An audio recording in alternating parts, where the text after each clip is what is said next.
Francisco Javier Rodríguez Lidia Núñez, ¿qué tal? ¿Cómo estáis? Hola, muy ¿Qué bien. tal? Bien.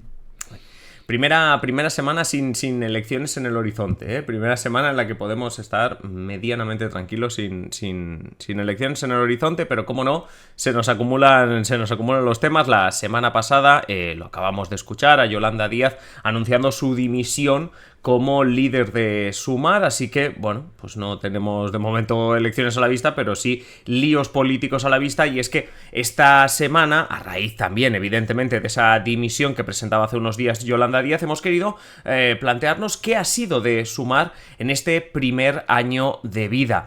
Y como lo hacemos con nuestro habitual formato, como digo yo siempre en la introducción, empezaremos contigo, Lidia, empezaremos con los datos, y esta semana es relativamente fácil porque ha sido un año intenso a nivel electoral, desde las elecciones generales del 23 de julio, las últimas que hemos pasado, las europeas, y eso nos va a ayudar también a poner sobre la mesa el primer resumen de Sumar. Y es que, Lidia, cuéntanos este año electoral, ¿qué tal le ha ido a Sumar?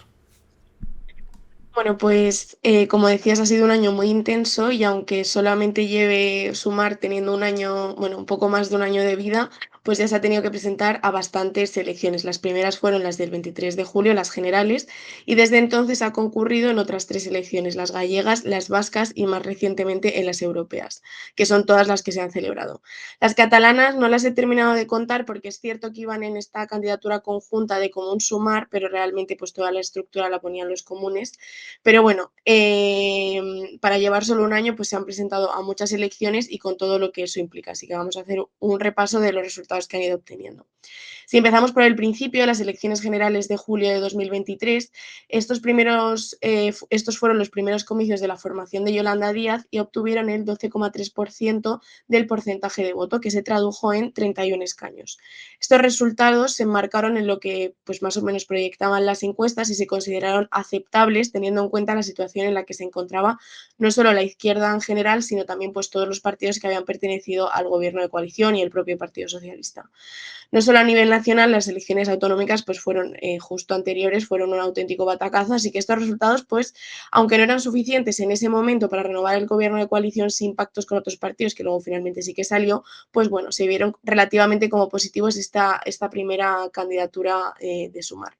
Hay que recordar que para estas elecciones Sumar aglutinaba a Podemos, Izquierda Unida, En Común Podem, Compromís o Más Madrid principalmente. Por lo que, aunque obtuvo más diputados que Unidas Podemos en las generales de 2019, que fueron 26, son 7 menos si añadimos los escaños de Compromís o de Más País.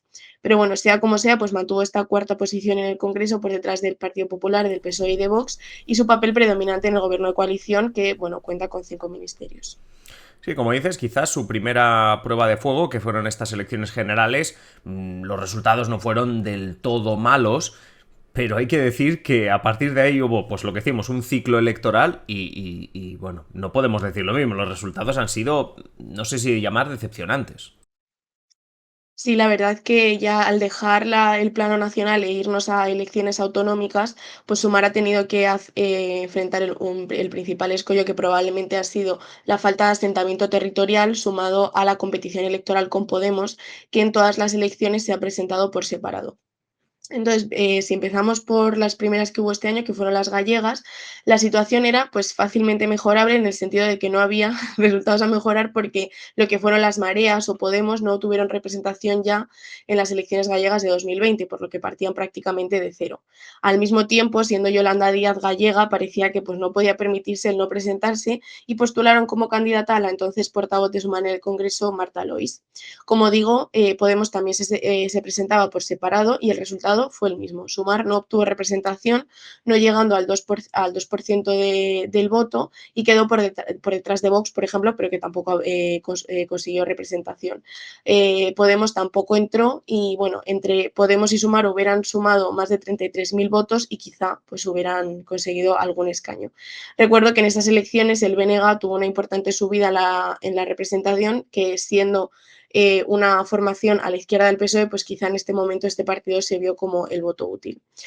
Una situación muy parecida a la que ocurrió en Euskadi. De nuevo, Sumar y Podemos por separado y con una importante fuerza de izquierdas de carácter territorial como es Bildu.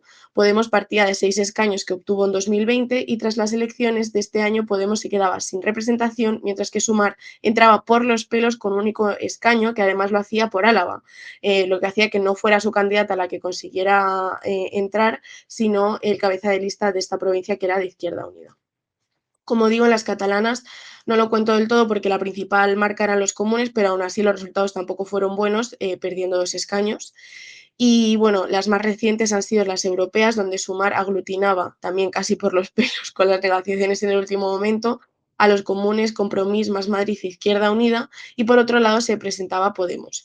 Los de Irene Montero han pasado de 4 a 2 eurodiputados y Sumar ha conseguido 3. Si lo sumamos entre los dos son 5 escaños que siguen siendo menos que los 6 que tenía Podemos, la coalición de Podemos en 2019. Por lo que la pérdida ha sido evidente, sumada ya a una profunda división que va más allá de las discrepancias con Podemos.